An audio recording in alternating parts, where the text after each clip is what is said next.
Perfect, isn't he? That's Godzilla's first other monster villain, and he shows up in Godzilla Raids Again, which is the direct sequel to the original Gojira. Hey everybody, thanks for watching. I'm Jared Fearing, I'm a lifelong Godzilla fan and a big fan of Halloween. and nothing says Halloween like monster movies. So this year, for the month of October, We're going to review every single Godzilla movie, from Gojira all the way to Godzilla and Kong the New Empire. so join me this month for a new video every single day and see if I go insane in the process. Let's get to it.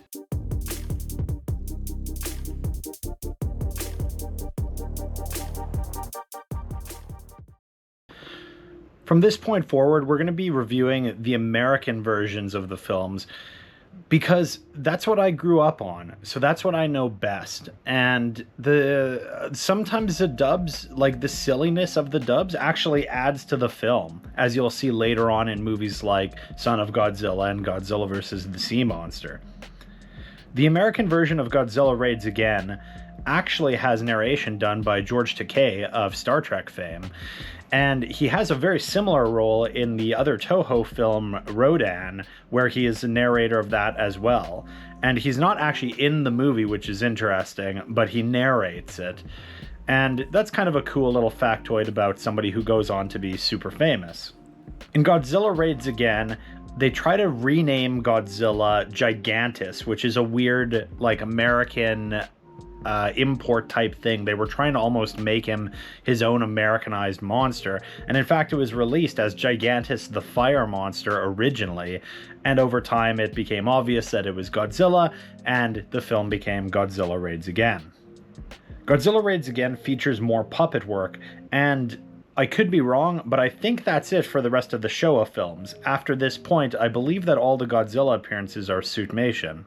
So it's interesting that they kept going back to this for a couple movies, decided it didn't work, and then just scrapped it altogether, which is the right decision because the suit looks great as we go forward. Anguirus as a rival monster is great. The design is awesome. I love it. It's so weird. He's like a little turtle with spikes, very much King Koopa-y. I wouldn't be surprised if Bowser and King Koopa and other Koopas were inspired by Anguirus. I've never looked into it or had that thought until now, but that seems probable. Godzilla Raids Again is not nearly on the same level as Gojira. Which is unfortunate because that was such a powerful, serious movie. Godzilla Raids Again is almost silly. A lot of the reverence and seriousness of the Godzilla attack is taken away in favor of a silly, generic storyline about pilots that they have a kind of a fishing narrative. I guess their job is to like fly overhead and find fish in the ocean. It's just boring and drawn out, and you don't care really what's going on with them. And the Godzilla scenes are so few and far between. This movie, which is really not that long, just seems like it drags incredibly. Another thing that's kind of an odd point is that Godzilla is, it's a second Godzilla. The first Godzilla is reduced to nothing but bones in Gojira. Spoiler, he dies. I probably should have mentioned that. But this Godzilla, he just shows up, and it's like it's no big deal. They're like, oh, there's two of them? Who cares? Whatever, he's a new one, and let's go with that. So it's a little bit of an odd decision to just be like, oh, there was a second one. It's very much like a somehow Palpatine has returned moment. The good news about this sequel is that Godzilla and Anguirus do fight, and the fight scenes are extremely well done. If there's one thing I do have to say about this movie, the battle scenes are great. They still look really good. They've made some improvements to the suit so Godzilla can move a little bit faster. And I really do enjoy the Anguirus design, and this is the only movie where he's a villain to Godzilla. And it's kind of weird when you look at Anguirus, because in this movie, his shell flops around almost like it's a cape on him, like it should be fixed in place, is what you think, but it flops around in some of the scenes, and it's really weird. I don't know if that was intentional or not. I've never actually seen anything about that, but in future films, it's attached to him like a shell, so I have to assume that that is what they were going for, and maybe it was just part of their production that didn't work out.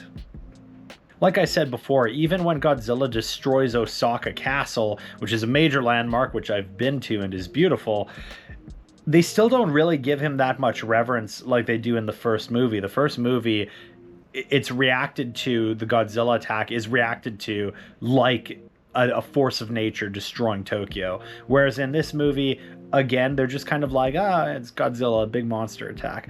So it's a little bit more frustrating that they're doing this tonal shift, but they haven't committed to it fully, as we see in the future films where they know it's a B movie and they're reacting like such.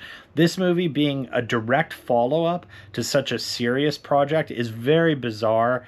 And you have to assume that some of that has to do with budgeting, but also the first movie was so successful. Like, I don't know why there would be any issues with it being given a serious follow-up. Godzilla Raids Again also features the first little bit of continuity issues we're going to see. The movies are all kind of loosely connected throughout the Showa era, but it's not explicitly made clear what timeline is going on, because at the end of this one, spoiler again, Anguirus gets burned to death by Godzilla, but he shows up later and they're buddies in movies down the line.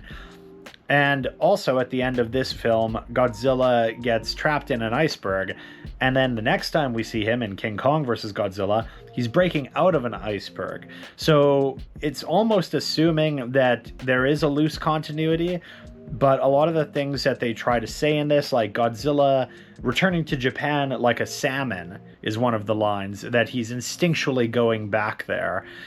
They try to treat him more like a dinosaur, a gigantus, and it's just kind of weird. Like, they move away from that more in the future, which I like, but it's odd to see what they were trying to play around with early on and they were willing to kind of conceptualize. In terms of the pantheon of Godzilla movies, this is one of the few movies that I'm not going to recommend. The fight scenes with Anguirus are cool, but overall, the human storyline is so boring and it just seems to drag on for me. And it really is like a terrible follow-up to the original.